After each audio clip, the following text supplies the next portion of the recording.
ఇంతకీ రాధాగారిని క్షమించారా లేదా?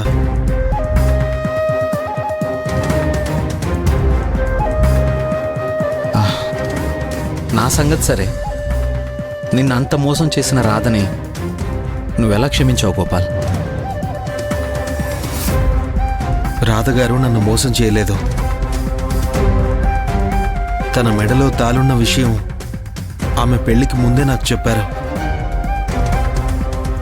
మీ మధ్య జరిగిందంతా వివరంగా చెప్పారు. కానీ ఎందుకో తన మనసులో మీ మీద ఉన్న ఇష్టాన్ని మాత్రం బయటపెట్టలేకపోయారు.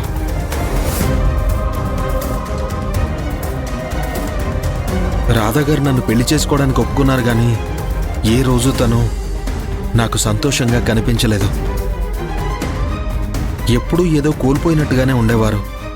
ముందు నేను అది పెళ్లి విషయంలో ఆడవారికి ఉండే సహజమైన బెరుకు అనుకున్నాను. నిజం తెలిసాకే అర్థమైంది. మిమ్మల్ని ఖుషీని మర్చిపోలేక లోపల రాధాగారు పడ్డ అంతర్మదనం అని. నాన్ సెన్స్, అంత డ్రామా. రాధాగారి మనసులో ఉన్నది మీరే.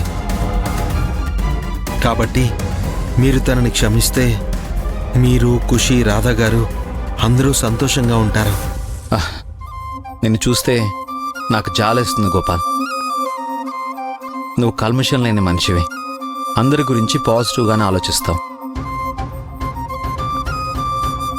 నేను కూడా ముందు నీలాగే రాధ చాలా మంచిది, పరిస్థితులను బట్టి నడుచుకునే మెచ్యూరిటీ ఉన్న అమ్మాయి అనుకున్నాను. కానీ తను అనుకున్నది సాధించడం కోసం అలా మంచితనం నటించి అందరినీ తన వైపు తిప్పుకుంటుందన్న విషయం నేను తర్వాత తెలుసుకున్నాను. మీరు రాధాగారి గురించి తప్పుగా ఆలోచిస్తున్నారు. లేదు గోపాల్, తన మాయాజాలంలో చిక్కుకొని బలైన వాడిగా చెప్తున్నాను.